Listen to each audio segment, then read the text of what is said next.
ಅನಾದಿಮಧ್ಯಾಂತಮನಂತವೀರ್ಯಂ ಅನಂತಬಾಹುಂ ಶಶಿಸೂರ್ಯನೇತ್ರಂ ಪಶ್ಯಾಮಿ ತ್ವಾಂ ದೀಪ್ತಹುತಾಶವಕ್ತ್ರಂ ಸ್ವತೇಜಸಾ ವಿಶ್ವಮಿದಂ ತಪಂತಂ ದ್ಯಾವಾ ಪೃಥಿವ್ಯೋರಿದಮಂತರಂ ಹಿ ವ್ಯಾಪ್ತಂ ತ್ವಯೈಕೇನ ದಿಶಶ್ಚ ಸರ್ವಾಃ ದೃಷ್ಟ್ವಾದ್ಭುತಂ ರೂಪಮುಗ್ರಂ ತವೇದಂ ಲೋಕತ್ರಯಂ ಪ್ರವ್ಯಥಿತಂ ಮಹಾತ್ಮನ್. ಹೇ ಭಗವಂತನೇ, ನಿನ್ನ ಆದಿ ಅಂತ್ಯ ಮತ್ತೆ ಇವೆರಡರ ನಡುವೆ ಇರುವಂತಹ ಮಧ್ಯ ಯಾವುದು ಎಂದು ನನಗೆ ಅರಿಯುತ್ತಿಲ್ಲ.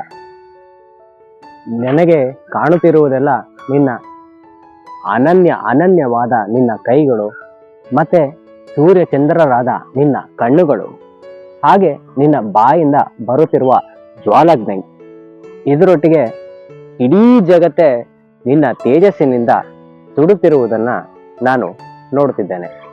ಹೇ ಹರಿ, ಹೇ ಪರಮಾತ್ಮನೇ, ನೀನೊಬ್ಬನೇ ಈ ಭೂಮಿಯಿಂದ ಆಕಾಶದ ತುತ್ತ ತುದಿಯವರೆಗೂ ಹರಡಿರುವೆ. ನಿನ್ನ ಈ ಅದ್ಭುತವಾದ ಭಯಂಕರವಾದ ರೂಪವನ್ನು ಕಂಡರೆ ಯಾರೇ ಆಗಲಿ, ನಂಬೋರು ನಂಬದೇ ಇರೋರು ಅಥವಾ ಇವೆರಡರ ಮಧ್ಯದಲ್ಲಿರುವವರು ಯಾರೇ ಆಗಲಿ, ಅವರೆಲ್ಲರೂ ನಡಗಿ ನಿನ್ನಲ್ಲಿ ಶರಣಾಗ್ತಾರೆ. ಆ ರೀತಿ ನೀನು ಕಾಣಿಸ್ತಿದ್ದಿ. ಹೇ ಮಹಾತ್ಮ ಪರಮಾತ್ಮನೇ ಅಂತ ಇಲ್ಲಿ ಅರ್ಜುನ ಹೇಳ್ತಾನೆ.